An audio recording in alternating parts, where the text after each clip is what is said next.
மனுஷனாக தான் இருக்காரு. அப்பனா நீங்க காமிச்சத இல்ல 1 இப்ப தீமோத்தேயு 6 காணக்கூடாதவருமா இருக்கிறவர். அதுக்கு பதில கொடுங்க. அதுக்கப்புறம் இல்ல யோவான் 14:7 நீங்கள் அவரை அறிந்தும் அவரை கண்டும் இருக்கிறீர்கள்னு இயேசு கிறிஸ்து சொல்றாரு. யோவான் 14:7 யாரு சொல்றா? நான் சொல்லல, நீங்க சொல்லல, எந்த ஒரு மனுஷனும் சொல்லல, இயேசு கிறிஸ்து சொல்றாரு. நீங்க அவரை கண்டும் இருக்கிறீர்கள். யாரை கண்டு இருக்குன்னு சொல்றாரு? இயேசு கிறிஸ்து பிதாவை கண்டும் இருக்கிறீர்கள் தான் சொல்றாரு. அப்படிதான் தெளிவா இயேசு கிறிஸ்து சொல்றாரு, நீங்க பிதாவை கண்டும் இருக்கிறீர்கள் சொல்றாரு. நீங்க அப்பனா காட்டுற அந்த 1 தீமோத்தேயு ஒருவராய் சாவாமை உள்ளவரும் சேரக்கூடாத வழியில் வாசம் காணக்கூடாதவருமா இருக்கிறவர் பிதான்னு நீங்க மென்ஷன் பண்றீங்களே, அப்படின்னா தப்பு தானே? அதுக்கு பதில கொடுங்க. 1 தீமோத்தேயு 6:16 நான் பிதான்னு சொல்ல இல்லை, அதை விளங்கிக் கொள்ளும். உங்கள்கிட்ட தான் நான் கருத்து கேட்டேன். விளங்குதா? பிதாவையும் குறிக்குது. என்ற பிதாவையும் ஒரு மனிதனும் எக்காலத்திலும் காண முடியாதுன்றது தெரியுது, ரைட்? ஆனா இயேசுவ நீங்க தேவன், அவர்தான் பிதா, அவர்தான் எல்லாமே என்று சொன்னா ஒருவரும் ஒரு மனுஷரும் ஒருபோதும் அவரை கண்டதில்லை என்று சொன்னா அங்க பிழைச்சிடும். விளக்கு அதுக்கு விளக்கம் அளிக்க முடியாது, ரைட்? இப்ப நீங்க சிம்பிளா பேசுங்க, ஒளிச்சு மறைச்சு பேசாதீங்க. 100% இயேசு தேவன், இதம் மனிதன். இத கேட்கறதுக்கு உங்கள்ட்ட பதில் எடுக்கிறதுக்கு எனக்கு எத்தனையோ நிமிஷம் எடுக்குது. அப்படி செய்யாதீங்க. கடவுள் 100% மனுஷன். அவர் மாம்சத்தில் வெளிப்பட்டார். அவர் மாம்சத்தில் வெளிப்பட்டபோது அவர் மனுஷனால இருக்க முடியும். அது இல்லைன்னு நான் சொல்லவே இல்லையா? மனுஷன் அவர் 100% மனுஷன், அவர் 100% கடவுள். இதுல எதுவும் உங்களுக்கு சந்தேகம் இருக்கா? இல்ல. ரைட். அப்ப இப்ப நீங்க எனக்கு விளக்கம் அளிங்க, உங்களோட கேள்விக்கு பதில் அளிக்கிறதுக்கு. எப்படி 100% 200% சொல்றீங்க? இல்ல யார? இயேசுவ 50-50 தானே சொல்ல முடியும். ஒருத்தருக்கு 100% தானே இருக்க முடியும். நீங்க சொன்னீங்க இப்ப நாங்க பிதா, குமாரன், பரிசுத்தாவி என்று சொல்லும் பொழுது இவர் 100 நம்பிட்டீங்கன்னா பிதாவும் பரிசுத்தாவியும். இப்ப நீங்க 100 இயேசு இறைவனை நம்பிட்டீங்கன்னா அவர் 100% மனிதன் இல்ல, 200% இல்லவா? அவர் 100% அவர் மாம்சத்துல இருக்கிறதுனால அவர் பிதா இல்லைன்னு நீங்க எப்படி சொல்ல முடியும்? அவரே தானே சொல்றாரு, நீங்கள் அவரை கண்டும் இருக்கிறீர்கள். அவர் தான் சொல்றாரு. இயேசு கிறிஸ்து சொல்றதை நம்ப முடியல. நீங்க இப்ப எனக்கு விளக்கம் அளிக்கணும். நான் உங்களுக்கு தெளிவான எக்ஸ்பிளனேஷன் கொடுக்கேன். எல்லாத்துக்குமே தேவனை ஒருவனும் ஒரு காலம் கண்டதில்லை. எல்லாத்துக்கும் நான் தெளிவான எக்ஸ்பிளனேஷன் உங்களுக்கு கொடுக்கேன். புரியுதா? அப்புறம் ஒருவரை சாவாமை உள்ளவரும் கண்டிராதவரும் காணக்கூடாதவருக்கு நான் உங்களுக்கு கொடுக்க எல்லாத்துக்கும் தெளிவான எக்ஸ்பிளனேஷன். நீங்க தப்பா ஐடென்டிபிகேஷன் பண்ணி வச்சிருக்கீங்க. இப்ப நீங்க ஒருவரை சாகாம உள்ளவர் உங்களுக்கு யாருன்னு சொல்ல முடியலையே. ஒருவரை, அந்த ஒருவரா யாரு எங்களுக்கு சொல்ல வேண்டிய அவசியம் கிடையாது. ஏன்னா எங்களுக்கு அந்த ஒருத்தருங்கிறது ஒருத்தர் தான். பிதா, குமாரன், பரிசுத்தர் 3 பேரும் ஒருத்தர் தான். பிதாதான் குமாரன் ஆவியானவர்.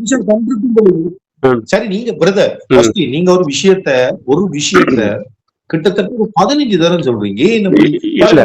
நீங்க சொல்லுங்க பிரதர். இல்ல நீங்க சொல்லணும்ல, அந்த ஒருவராய் பிதாவை மென்ஷன் பண்ணதா, குமாரன் மென்ஷன் பண்ணதா, ஆவியானவர் மென்ஷன் பண்ணதா? அதை சொல்லுங்க. சொல்லுங்க தெளிவா பதில் அளிக்கீங்கன்னா சொல்லுங்க. அதை யாருங்க? அதுதான் தெளிவா சொல்றேன், கேளுங்க. 100% மனிதன் 100% இறைவன் என்றால் நீங்கள் முழுவதும் போய் என்ன சொல்லிட்டீங்க? ஒரு 100% தான் இருக்க முடியுமா? 200% இருக்கேன். 100% மனுஷன்னா அவர் 100% கடவுள் மாம்சம் எடுத்து வந்திருக்காரு. அவ்வளவுதான். நீங்க தான் சொன்னீங்க 100% இயேசு கிறிஸ்து 100% இயேசு கிறிஸ்து 100% கடவுள்னா இயேசு கிறிஸ்து நீங்க 100% கடவுள்னு அதுக்கு மேல யாருமே கிடையாது. அப்புறம் நீங்க இப்ப மேல ஒருத்தர் இருக்காருன்னு சொல்லிட்டு நீங்க தான் தப்பா சொல்லிட்டு இருக்கீங்க. நீங்க தான் தப்பா சொல்றீங்க பிரதர். 100% கடவுள் இயேசு கிறிஸ்து 100% கடவுள்னா இயேசு கிறிஸ்துக்கு மேல யாரும் இருக்க முடியாது அப்படின்னு தான் நீங்க சொல்றீங்க. அப்படிதான் நீங்க சொல்லிட்டு திரும்ப மேல ஒருத்தர் பிதான்னு ஒருத்தர் எங்கேயோ உட்கார்ந்து இருக்காரு அப்படிங்கிற மாதிரி நீங்க காமிச்சிட்டு இருக்கீங்க. நீங்களே இயேசு கிறிஸ்து 100% கடவுள்னா நீங்க என்ன சொல்றீங்க? சர்வத்திற்கு மேலான தேவனா இயேசு கிறிஸ்து பிதா. நான் 100% ஹியூமனா இருக்கிறதுனால அவர் பிதா கிடையாதுன்னு சொல்லலையே. என் பிதா தான் மாம்சத்துல வந்திருக்காருன்னு சொல்லிட்டு இருக்கோம். அவர் தான் 100% மனுஷனா வந்திருக்காரு. அந்த 100% தான் கடவுள், 100% மனுஷனா வந்திருக்காரு. நாங்க சொல்றது வந்து எந்த விதமான லாஜிக்ல அடிப்படவே இல்லையே. நீங்க வேதத்தை புரட்டுறதுனால எல்லாமே உங்களுக்கு தப்பா தான் இருக்கு. நீங்க சொல்றது யாருமே ஐடென்டிஃபை பண்ண முடியாது. ஏன்னா தேவன் 3 ஆள் தத்துவத்தில் செயல்பட்டாருங்கிற எங்க வசனமே இல்லை. தேவன் ஒருவர் தான் இருந்துட்டே இருக்கு.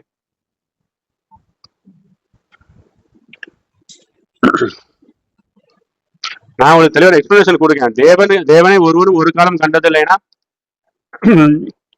தேவன் மாம்சத்துல இல்லாம இருக்கும்போது அவர் யாரும் பார்த்தது கிடையாது. அதான் அவர் மென்ஷன் பண்றாரு. புரியுதா? தயவு செய்து ஒரு வசனத்துக்கு விளக்கம் கொடுக்கலன்னா உங்களோட வசனத்துக்கு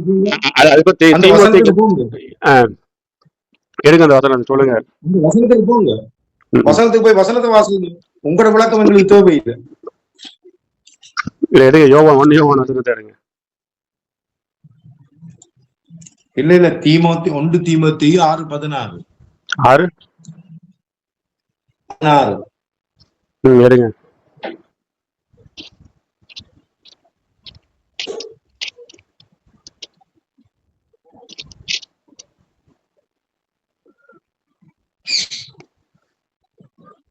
ஒருவரை சாமமை உள்ளவரும் ஒளியில் வாசம் பண்ணுகிறவரும். இது நீங்க முதல் சொல்லணும். இது இயேசு இந்த உலகத்துக்கு வர முன்னுக்கு தான் சாமாமை உள்ளவரா இருந்தாரா? வந்த பிறகு செத்துருவாரா?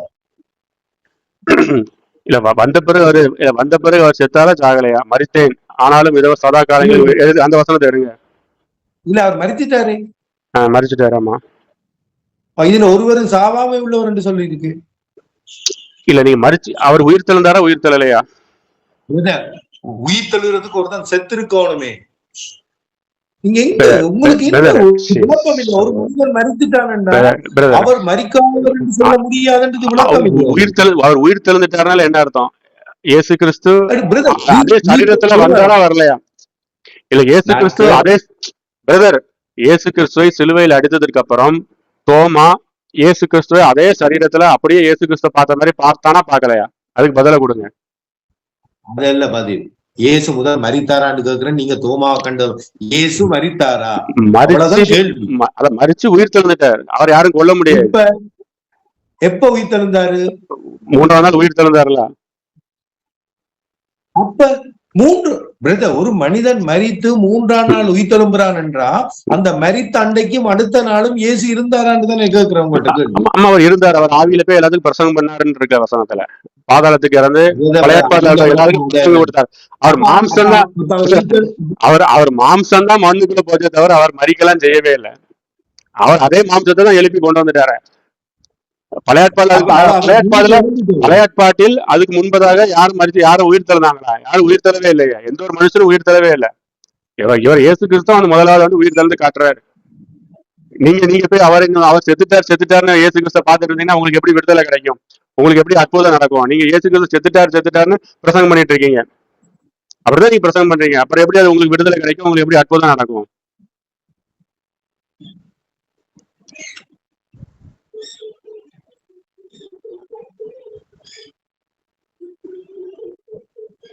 தெளிவான பதில கொடுங்க.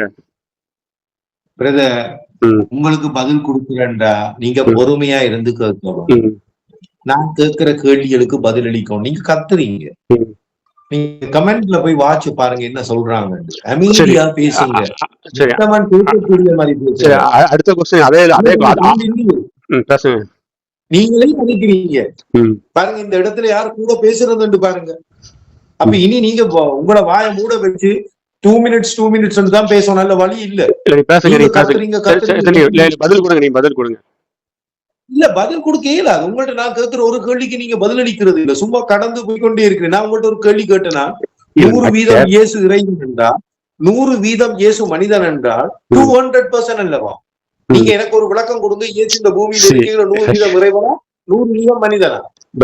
இயேசு கிறிஸ்து 100% கடவுள்னு சொல்லும் போது 100% மனுஷன் சொல்லும் போது எப்படி நீங்க 200% எடுக்க முடியும்? அதுலயே உங்க கான்செப்டே தப்பா இருக்கு. எப்படி இருக்க முடியும்? ஒரு மனிதனா இருக்கிறவர் இந்த உலகத்துல 100% மனிதன். அதே மனுஷனை பார்த்து சொல்றீங்க இவர் 100% இறைவன். அப்ப 200% தானே பிரதர்? 200% கடவுளுக்கு எப்படி வர முடியும்? 100% அவர் இறைவன், 100% மனுஷன்னா அதை பிரிச்சுதான் வைக்க முடியும். எப்படி 100% இறைவனா இருக்கிறவர் ஒரு மனிதனாக முடியும்? உதாரணமா நீங்களும் நானும் 100% மனிதன். எங்களுக்கு முடியுமா 100% இறைவனாக? முடியாது. அப்படிதான் இயேசு இந்த உலகத்துல வாழ்ந்தார். உங்களை மாதிரி என்ன மாதிரி? அப்ப அவரை பார்த்து நீங்க சொல்றீங்க 100% மனுஷன் 100% கடவுள் என்று. அப்ப 200% நீங்களும் நம்புறீங்க. பிரதர் 100% கடவுள். நீங்களும் 200% 100 நம்புறீங்க. அதான் அதுல பகுதி. ஒருவர் 100% மனிதனா இருந்தா 100% இறைவனாக இருக்க முடியாது. எனக்கு புரியல. எனக்கு புரியல. 100% கடவுள் 100% மனுஷன் சொல்றாங்க. ஒரு மனிதன் எங்களை போல உங்களை போல 100க்கு 100 மனிதனாய் இருந்தால் அவர் 100% இறைவனாக இருக்க முடியாது. உதாரணம், ஒரு இறைவனுக்கு பசி வராது.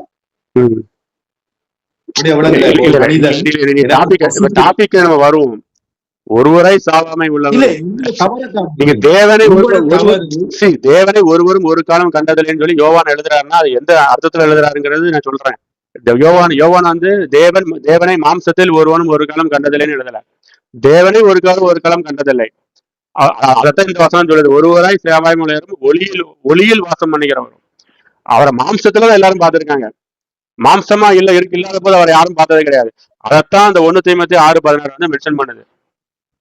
நீங்க இந்த ஒருவராய்ங்கிறது பிதாவை மட்டும் தான் மென்ஷன் பண்ணுது. அது இந்த ஒருவராய்ங்கிறது வந்து இயேசு கிறிஸ்து மென்ஷன் பண்ணலன்னா அது எவ்வளவு பேர் தான் தேவ தூஷணம். நீங்க தேவ தூஷணத்தை தான் பண்ணிட்டு இருக்கீங்க. ஒரு போய் அப்ப இயேசு மாமிசத்திலே இருந்தபடியா தேவனை காணவில்லை என்று ஒத்துக்கொள்கிறீர்களா? எப்படி?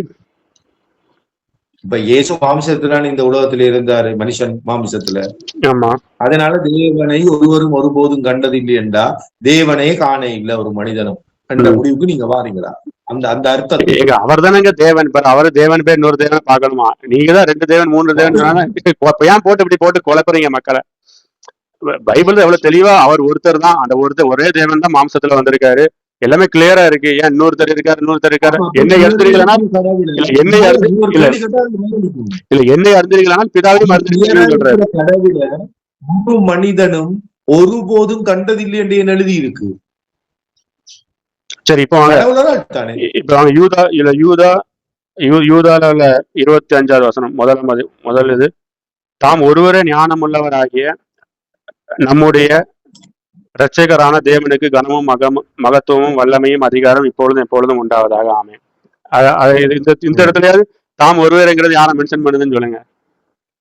சரி, அருமையான கேள்வி, சந்தோஷமான இடம். சரி, நானும் வாசித்த ஒரு இடம். படியா பாருங்க. சரியா? எத்தனையாவது வசனம் நீங்க வாசிங்க தெரியுமா? 25.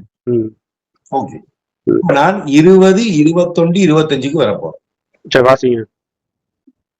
ஓகே, நீங்களோ பிரியமானவர்களே, உங்கள் மகா பரிசுத்தமான விசுவாசத்தின் மேல் உங்களை உறுதிப்படுத்திக் கொண்டு பரிசுத்தாவிக்குள் ஜெபம் பண்ணி, பரிசுத்தாவி வருது, கவனக்கானீங்க, பரிசுத்தாவிக்குள் ஜெபம் பண்ணி தேவனுடைய அன்பிலே உங்களை காத்து கொண்டு, இத பிதாவை குறிக்குது. சரியா? இல்ல நீங்க எப்படி சொல்றீங்க? அப்ப அந்த இடத்துல குமாரனை குறிக்கலையா? பரிசுத்தாவினரை குறிக்கலையா?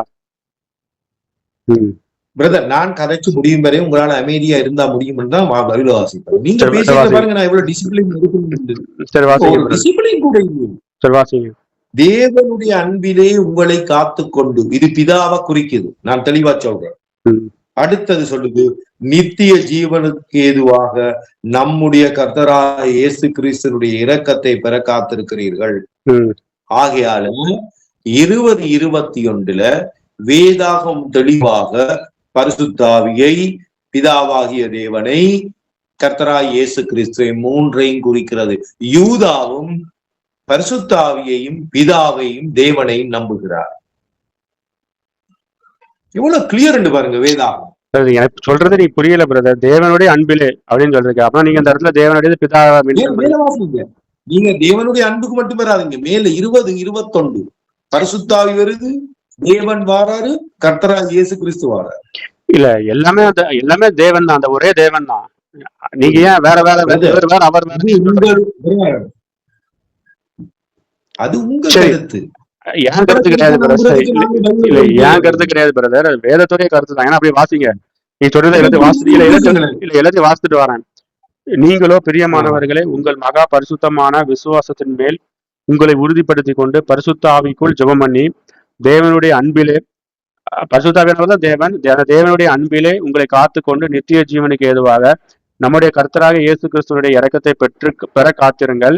அல்லாமலும் நீங்கள் பகுத்தறிவுகளாக இருந்து சிலருக்கு இரக்கம் பாராட்டி சிலரை அக்கனையில் இழுத்து விட்டு பயத்தோட ரட்சித்து மாம்சத்தாலே கரைப்பட்டிருக்கிற வஸ்திரத்தையும் வெறுத்து தள்ளுங்கள். வலுவாதபடிக்கு உங்களை காக்கவும் தமது மகிமையுள்ள சன்னிதானத்திலே மிகுந்த மகிழ்ச்சியோட உங்களை மாசற்றவர்களாய் நிறுத்தவும் வல்லமை உள்ளவரும் தாம் ஒருவரே ஞானம் உள்ளவருமாகிய நம்முடைய இரட்சகரமான தேவனுக்கு கனமும் மகத்துவம் வல்லமையும் அதிகாரமும் உண்டாவதாக. இப்ப இந்த இடத்துல தாம் ஒருவரேங்கிறது நீங்க யாரை மென்ஷன் பண்ணுதுன்னு நினைக்கீங்க? இயேசு கிறிஸ்து. இந்த இடத்துல இயேசுன்றதை ஏற்றுக்கொண்டா 20:21 பரிசுத்தாவிய குறித்தும் தேவனை குறிச்சும் கர்த்தரா இயேசு கிறிஸ்துவன் குறிச்சும் மூவரை குறிச்சு பேசி இருக்கிறார்ன்றதை நீங்க ஏற்றுக்கொள்ளும். இப்போ வந்து நீங்க மூவரை குறிச்சு பேசிருக்கீங்களா? அப்படின்னா என்ன யூதா என்ன இல்ல யூதா என்ன ஒரு பரிசுத்தாவியானவரை எழுதலையா? யூதா தான் தெளிவா எழுதியிருக்காம தாம் மூவரும் ஞானம் உள்ளவராகி மூவரும் ஞானம் உள்ளவர்களாகிய நம்முடைய இரட்சகரான அப்படின்னு எழுதிருக்கலாமா? ஏன் தாம் ஒருவரேன்னு எழுதுறாரு? நீங்கதான் இப்ப சொன்னீங்க முன்னாடி மூவர் ஏன் அது யூதாவுக்கு தெரியாதா? இல்ல ஏன் அது யூதாவுக்கு தெரியாதா? தாம் மூவராகிய ஞானம் உள்ளவர் ஒரே முடிச்சுட்டு போயிருக்கலாமே. அவர் நம்ம டிபேட் பண்ண வேண்டிய தேவையே கிடையாது. அதைத்தான் முதல்ல இருந்து உங்ககிட்ட கேட்டுட்டு இருக்கேன். மூன்று ஆள் தத்துவத்துல யாருமே அப்படி எழுதல. பவுலும் எழுதல, பேதுரு எழுதல, யூதா எழுதல, யாருமே எழுதல. மேஜர் கட்டளை தேவன் ஒருவரே, தேவனாகிய கர்த்தர் ஒருவரே கர்த்தர். எவ்வளவு அழகா! ஏன் மேஜரான கட்டளையே மாத்துறீங்க? அது எவ்வளவு பெருதான விசுவாசனுடைய கிரியை, எவ்வளவு பெருதான அந்தி கிறிஸ்துவனுடைய ஆவி. ஏன் அப்படி மாத்துறீங்க? பேசுங்க. இப்ப உங்களுக்கு நான் என்றதுக்கு பதிலாக நாங்கள் என்று காட்டிட்டா சரி, சரிதானே? உங்களுக்கு நான் என்றதுக்கு பதிலாக நாங்கள் என்று காட்டிட்டா சரி. யோவான் 14 அதிகாரத்துக்கு கடந்து வாங்க. யோவான் 14.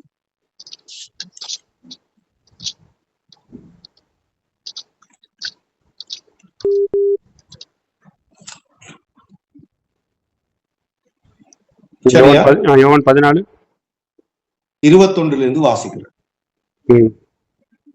என் கற்பனைகளை பெற்றுக்கொண்டு அவர்களை கைக்கொள்கிறவனே என்னிடத்தில் அன்பாயிருக்கிறான்.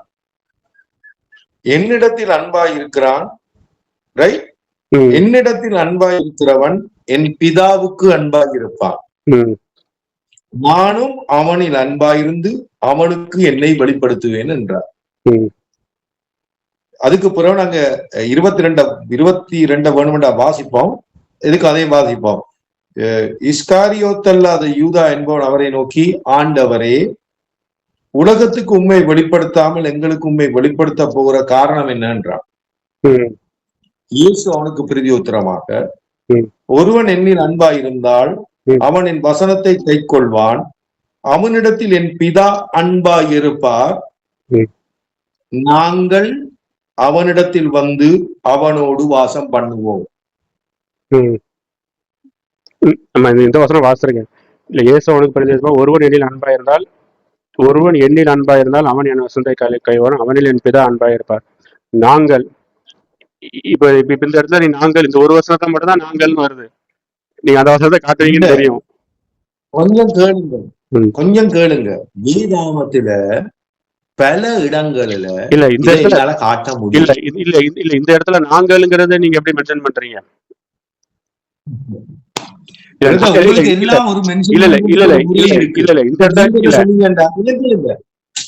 நீங்க என்ன சொன்னீங்கண்டா வடிவ கீழே உங்களோட பதிவுகளே தவறு. நீங்க என்ன சொன்னீங்கன்னா அவர் அவர் அவர் அவர் அவர் தான் ஒரு இடத்துல கூட நாங்கள் என்று இல்லைன்னு சொன்னீங்க. இப்ப நாங்கள் என்று எடுத்து காட்டி இருக்கு. இயேசுவே சொல்றாரு இந்த வாயால. இல்ல அந்த நாங்கள்ங்கிறது வந்து நாங்கள் வாசம் பண்ணுவோம். இல்ல அந்த நாங்கள்ங்கிறத இப்ப நீங்க எப்படி அசியூம் பண்றீங்க? பிதாவும் இயேசு கிறிஸ்துவும் வந்து வாசம் பண்ணுவாரு. நான் என்றா 2 பேர், நான் என்றா 2 பேர், நாங்கள் 2 பேர். அப்படின்னா ஆவியானவர் கிடையாதா?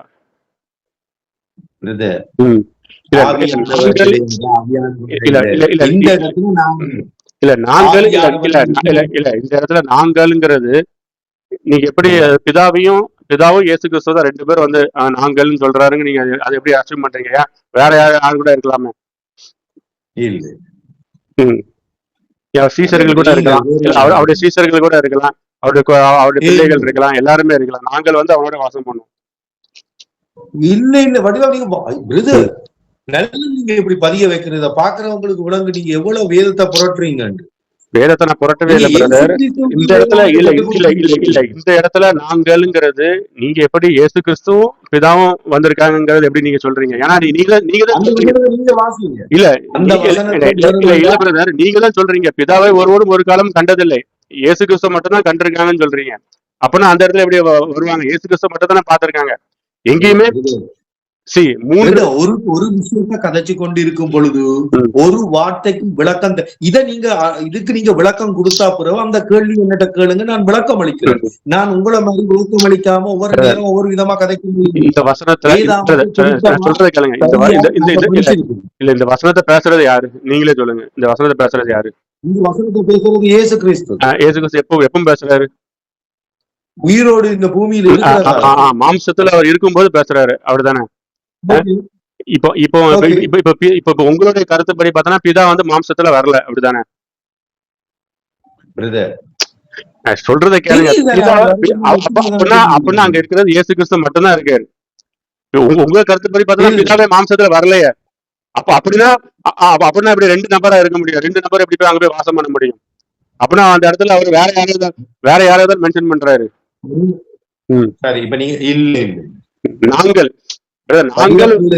நாங்கள் வந்து அவனோட வாசம் பண்ணுவோம். அவர் மாம்சத்துல இயேசு கிறிஸ்து மட்டும் தான் இருக்காங்க. நீங்க இதே மாதிரி தான் பேசிட்டு இருக்கீங்க. பாருங்க, இயேசு கிறிஸ்து வரும்போது அங்க ரெண்டு குரல் கேட்டது, பிதாவும் பரிசுத்தவான்களும் பேசுறாங்க. யாருமே இங்க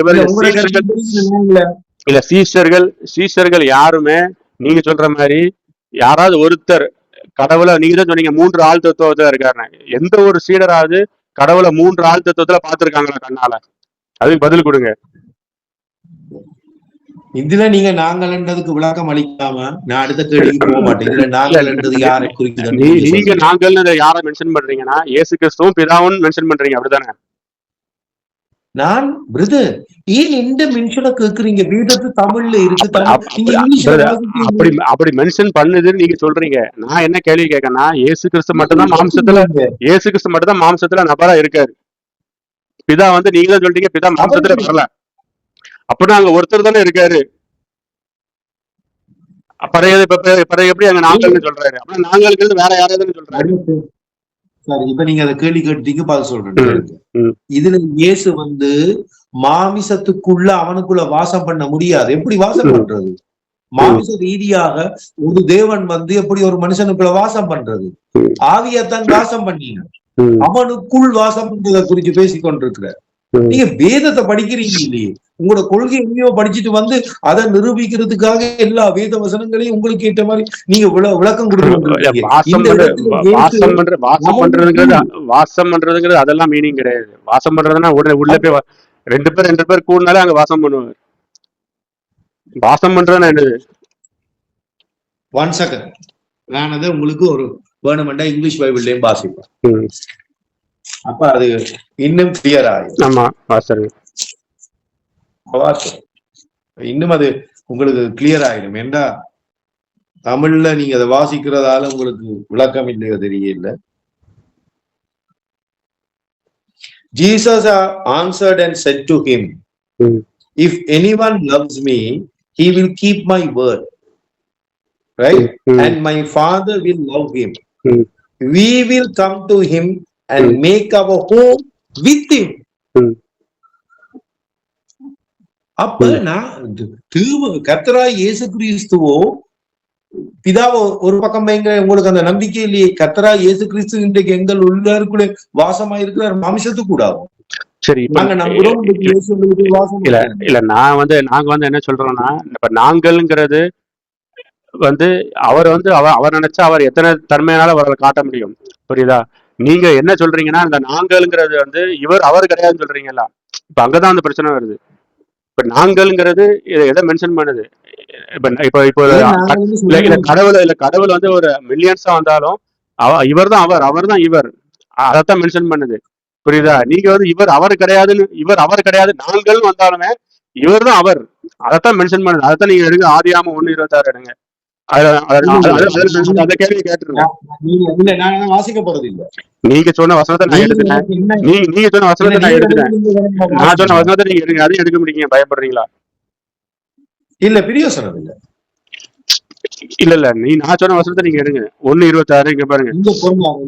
இல்ல பின்பு தேவன் நமது சாயலாகவும் நமது ரூபத்தின்படியும் மனுஷனை உண்டாக்குமாக அவர்கள் சமுதாயத்தினையும் பூமியும் உண்டாக. தேவன் இப்ப நீங்க இந்த இடத்துல என்ன சொல்றீங்க? பின்பு தேவன் நமது சாயல். இப்ப நமதுங்கிறது ப்ளூரலா வருது அப்படின்னு சொல்றீங்க. அப்படிதானே சொல்றீங்க? நான் இங்க பேசுற அந்த வார்த்தைய செவிமடுக்க போறதும் இல்ல, அதுக்கு விளக்கம் அளிக்க போறதும் இல்ல. ஏனென்றா யோவான் 14:23 நான் இந்த வசனத்தை காட்டினதுக்கான காரணத்தை சொல்றேன். வீடியோல போய் பாருங்க. நீங்க சொன்னீங்க எல்லா இடத்திலும் அவர் அவர் என்று இருக்க ஒழிய நாங்கள் என்று இல்ல. சரியா? 2 பேர் இருந்தா நாங்கள் என்று இருக்க வேணும். வசனத்தை காட்டுங்க கேட்டீங்க. இல்ல நீங்க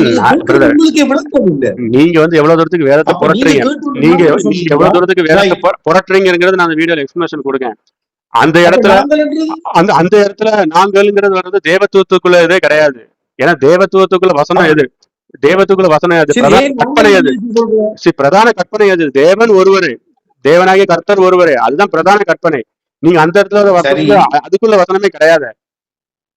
சரி, அப்ப இயேசுவே நாங்கள் என்று சொல்றேன். இல்ல, அப்படி பிரதான கற்பனை என்ன சொல்லுது? அவர் ஒருவர் தானே சொல்லுது. அவர் தன்மை எப்படிப்பட்ட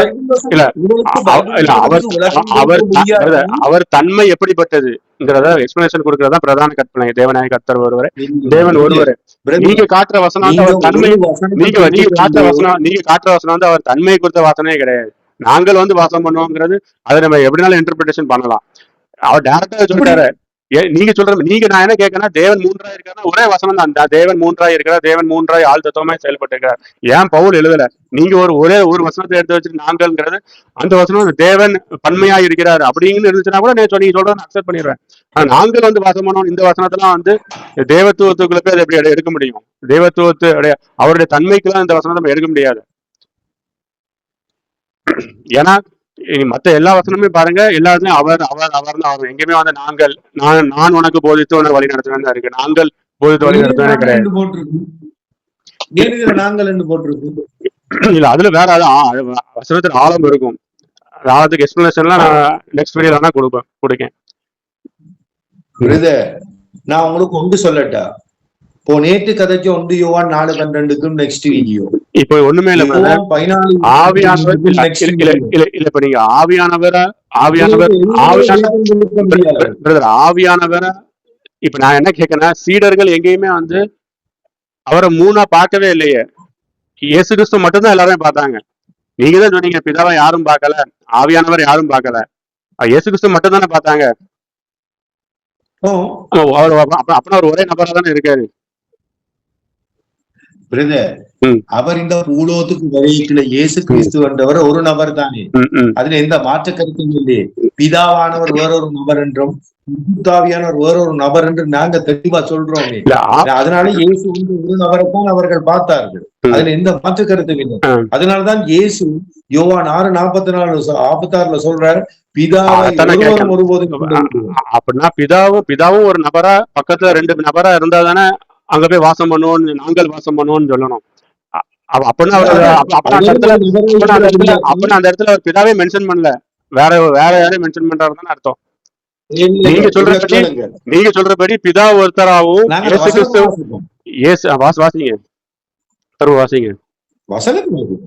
இயேசு அவனுக்கு பிரியோத்திரமாக, ஒருவன் என்னில் அன்பாயிருந்தால் அவன் என் வசனத்தை கைக்கொள்வான், அவனில் வழங்கப்படுத்துறாரு பாருங்க, அவனில் என் பிதா அன்பாயிருப்பார், நான் அல்ல.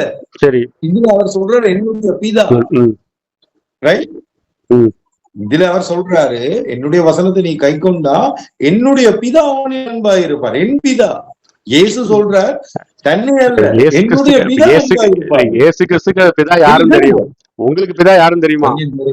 தெரியுமன்றபடியாத்தான் அடுத்த வசனத்துல அவர் சொல்றாரு, நாங்கள் அவனிடத்தில் வந்து அவனோடு வாசம் பண்ணுவோம். நாங்கள் அதைத்தான் நம்ம உங்கள்கிட்ட கேள்வி கேட்கும் பிரதர். இப்ப நாங்கள்ங்கிறது நீங்க எப்படி சொல்லுவீங்க இந்த உலகத்துல? 2 பேர் போய் ஒருத்தன் போய் பேசும்போதுதான் அது நாங்கள்னு சொல்லுவீங்க. 2 பேர் அப்படிதான். இப்போ நீங்களும் நானும் இப்போ இல்ல இப்போ உங்க சரீரமும் என்னுடைய சரீரமும் 2 பேரும் நம்ம தனித்தனியா போனோம்னா நாங்கள் போகிறோம் அப்படின்னு சொல்லுவோம். இப்ப அதுலதான் நான் உங்களுக்கு கேட்கேன், பிதாவை ஒருவனும் ஒரு காலம் கண்டதில்லை அப்படிங்கும்போது நீங்களே சொல்லிட்டீங்க பிதாவை யாரும் பார்க்கலான்னு. அப்படின்னா பிதா எப்படி இன்னொரு நபர் அங்க இருப்பாரு? நீங்க எப்படி அசியூம் பண்ணி பிதாவும் ஒரு நபர், இயேசு கிறிஸ்துவும் இல்ல பிதாவும் ஒரு நபர், இல்ல பிதாவும் ஒரு நபர், இயேசு கிறிஸ்துவும் ஒரு நபர், 2 பேரும் சேர்ந்து போறாங்கிறத நீங்க சொல்றீங்க. நீங்க சொல்றதுல உங்க லாஜிக் தவறா இருக்கு. 2 பேரும் சேர்ந்து போனாங்கன்னா நீங்க தான் சொல்லிட்டீங்க பிதாவை யாரும் பார்க்கலன்னு. அப்படின்னா கண்டிப்பா பிதா போகலல்ல. நான் பிதாவை பார்க்கல என்று சொல்ல இல்ல, இயேசுவை ஒருவரும் பார்க்கல என்று வேதம் சொல்லுது. தேவனை ஒருவரும் ஒருபோது கண்டதில்லை. நீங்க சொல்றீங்க அவர் சர்வத்துக்கு மேலான தேவன். அந்த யோவான் என்ன அதுல அசைன்மெண்ட் எழுதுறாருன்னு சொல்றேன். தேவனை மாம்சத்தில் ஒருவனும் ஒரு காலம் கண்டதில்லைன்னாதான் என்ன தவறாகும். அவர் என்ன சொல்றாரு? தேவனை ஒருவனும் ஒரு காலம் கண்டதில்லை. தேவனை மாம்சத்துல இருக்கும்போது நம்ம பார்த்தோம். அவர் மாம்சத்துல இப்ப இல்லாத டைம் இப்ப நம்ம அவரை பார்த்திருக்கோமா? யாரும் பார்க்கல. அதைத்தான் அவர் மென்ஷன் பண்றாரு. அவர் கரெக்டா தான் மென்ஷன் பண்ணிருக்காரு. இப்ப தேவனை மாம்சத்தில் ஒருவனும் பார்க்கலன்னா தான் அங்க தவறு வரும். அவர் அப்படி எழுதல, தேவனை ஒருவனும் ஒரு காலம் கண்டதில்லை. அப்ப மாம்சத்துல அவரை பார்க்கல. அதேதான் 1 தீமோத்தேயு 6 ஒருவரும் காணாதவரும் காணக்கூடாதவருமா இருக்கிறாருன்னா எதை மென்ஷன் பண்ணா மாம்சத்துல அவர் யாருமே பார்க்கல. மாம்சத்துல இல்லாத போது, தேவன் மாம்சத்துல இல்லாத போது அவர் யாரும் பார்த்தாங்களா? பார்க்கல. இருந்த பொழுது மாமிசத்தில் அவர் இருந்த பொழுது அவரை பார்த்தார்களா? பார்க்க இல்லையா? பார்த்தாங்க. Very good. பைபிள் தேவனை ஒருவரும் கண்டதில்லை என்று இல்ல, தேவனை ஒருவரும் ஒரு காலமும் கண்டதில்லை. ஆமா தேவனை ஒருவரும் ஒரு காலம் கண்டதில்லை. தேவனை மாம்சத்தை தான் பார்த்திருக்காங்களே தவிர அந்த தேவனுடைய ஒரிஜினாலிட்டி, அவருடைய சரீரம் எப்படி இருக்கு நம்ம பார்க்கலையே. தேவனுக்கு ஒரு முகம் இருந்திருக்கும், சரி தேவனுக்கு ஒரு ஃபேஸ் இருந்திருக்கும், ஒரு மூக்கு இருந்திருக்கும், வாய் இருந்திருக்கும். அதைத்தான் அவங்க பார்த்திருப்பாங்களே தவிர தேவனுடைய ஒரிஜினாலிட்டி அந்த மாம்சத்தையும் அவர் கலைஞ்சு போட்டுட்டாரு சிலுவையில. கலைஞ்சு போட்டு நம்ம இனிமே பார்க்கும்போது அந்த ஃபேஸ் எல்லாம் அவரை பார்க்க போறது கிடையாது. அவருடைய ஒரிஜினாலிட்டி இருக்கிறது. அந்த ஒரிஜினாலிட்டி தான் யாரும் பார்க்கல. அதைத்தான் சொல்றாரு, தேவனை ஒருவரும் ஒரு காலம் கண்டதில்லை. அதைத்தான் 1 தீமோத்தேயு 6 சொல்றாரு, அவர் சாகாமலையவரும் அவர் காணக்கூடாதவருமா இருக்கிறார். அப்ப அவர் மாம்சத்துல வந்ததுனாலதான், அடிமையின் ரூபம் எடுத்து அவர் வந்ததுனாலதான் நம்ம அவரை பார்க்க முடிஞ்சிச்சு. அவர் அடிமையின் ரூபம் எடுத்து வரலன்னா அவர் யாரும் பார்க்க முடியாது. அதான் மென்ஷன் பண்றாரு. இது பிரதர், இதுல இருந்து நீங்க தெளிவா விளங்குங்க. இயேசுவை பார்த்துட்டு நான் தேவனை பார்த்தேன்னு சொல்ல முடியாது. விளங்குதா? இயேசு ஒரு மனிதன் கண்டுட்டு நான் தேவனை கண்டேன்னு சொல்லக்கூடாது. ஏன்னா இயேசுவை கண்டு இயேசுவோட கூட இருந்தவர்களை சொல்லுகிற ஒருவரும் தேவனை கண்டது இல்லை. அதை விட 1 தீமோத்தேயு 6:16 போனா மனுஷர் தேவனை மாம்சம் இல்லாம தேவனை யாரும் பார்க்கல. அதான் அவர் மென்ஷன் பண்றாரு.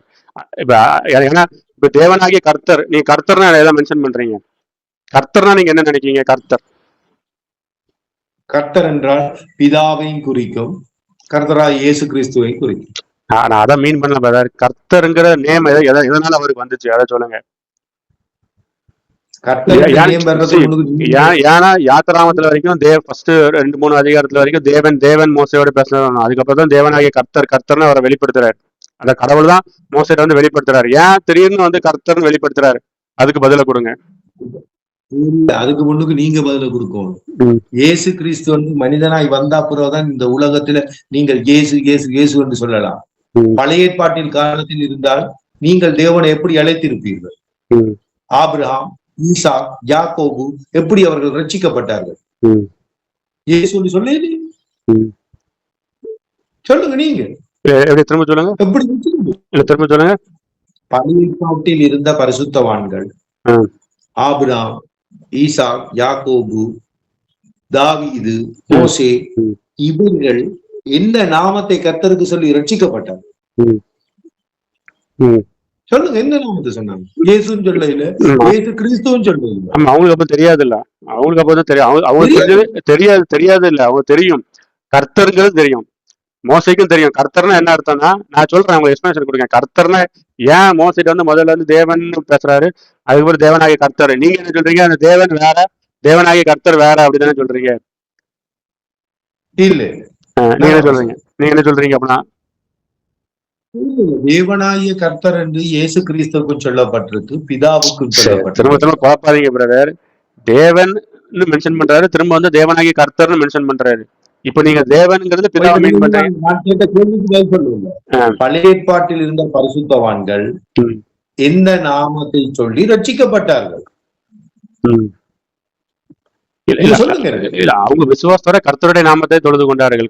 விசுவாசத்தோட தான் தாவீது, கர்த்தருடைய நாமம் இயேசு கிறிஸ்து தான். அவங்க தாவீது மோசே எல்லாமே தீர்க்கதரிசனமா தான் எழுதுறாங்க தேவனுடைய கர்த்தர். அதான் நான் சொல்றேன், கர்த்தர்னா எதை மீன் பண்ணுதுன்னா, அந்த ஒரே தேவன் நமக்காக மாம்சத்துல வந்து மகா பாடுபட்டு கஷ்டப்பட்டு நமக்காக ரத்தத்தை செலுவி சிலுவையில் மகா உபத்திரவப்பட்டு நமக்காக உயிர் தள்ள போகிறார்.